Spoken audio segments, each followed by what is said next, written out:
កម្លាំងជំនាញកងរាជអាវុធហត្ថខេត្តកំពង់ស្ពឺសហការជាមួយកម្លាំងជំនាញកងរាជអាវុធហត្ថខេត្តព្រៃវែងបើកប្រតិបត្តិការស្រាវជ្រាវកំណត់មុខសញ្ញានិងឈានដល់ការឃាត់ខ្លួនជនសង្ស័យម្នាក់ករណីលួចមានស្ថានទម្ងន់ទោសកាប់ប្លន់យកម៉ូតូក្នុងភូមិសាស្ត្រក្រុងច្បារមនរត់ទៅសំងំលាក់ខ្លួននៅខេត្តព្រៃវែងដោយអនុវត្តតាមបទបញ្ជាយ៉ាងម៉ឺងម៉ាត់របស់លោកឧត្តមសេនីយ៍ត្រីមេងស្រុនមេបញ្ជាការកងរាជអាវុធហត្ថខេត្តកំពង់ស្ពឺព្រមទាំងមានការសម្របសម្រួលនីតិវិធីពីឯកឧត្តមព្រះរាជអាជ្ញាអមសាលាដំបងខេត្តកំពង់ស្ពឺកម្លាំងជំនាញកងរាជអាវុធហត្ថខេត្តកំពង់ស្ពឺសហការជាមួយកម្លាំងជំនាញកងរាជអាវុធហត្ថខេត្តព្រៃវែងបើកប្រតិបត្តិការស្រាវជ្រាវឃាត់ខ្លួនជនសង្ស័យម្នាក់ពាក់ព័ន្ធករណីលួចមានស្ថានទម្ងន់ទោសកាប់ប្លន់យកម៉ូតូក្នុងភូមិសាស្ត្រក្រុងច្បារមនរត់ទៅសំងំខ្លួននៅខេត្តព្រៃវែងនៅថ្ងៃទី22ខែកក្កដាឆ្នាំ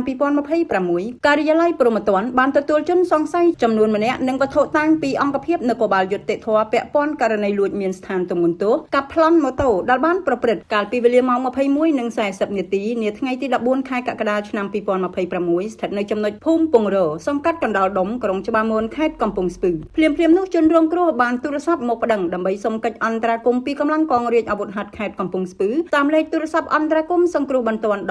1292ក្រោយពីបានធ្វើសកម្មភាពកាប់ប្លន់ពីជនរងគ្រោះជនសង្ស័យក៏បានបន្តរត់គេចខ្លួនទៅសំងំលាក់ខ្លួននៅខេត្តព្រៃវែងក្រោមវិធានជំនាញនិងការយកចិត្តទុកដាក់របស់អាវុធហត្ថខេត្តកំពង់ស្ពឺនិងមានការសហការពីកម្លាំងជំនាញកងរាជអាវុធហត្ថខេត្តព្រៃវែងបានធ្វើការស្រាវជ្រាវកំណត់មុខសញ្ញានិងឈានដល់ការឃាត់ខ្លួនបានជនសង្ស័យនោះនៅខេត្តព្រៃវែងជនសង្ស័យមានឈ្មោះណាតកំសត់ភេទប្រុសអាយុ24ឆ្នាំមុខរបរមិនពិតប្រាកដចាប់យកវត្ថុតាងបានរួមមានម៉ូតូម៉ាក Honda Dream ស៊េរីឆ្នាំ2025ពណ៌ខ្មៅពាក់ផ្លាកលេខកំពង់ស្ពឺ 1HA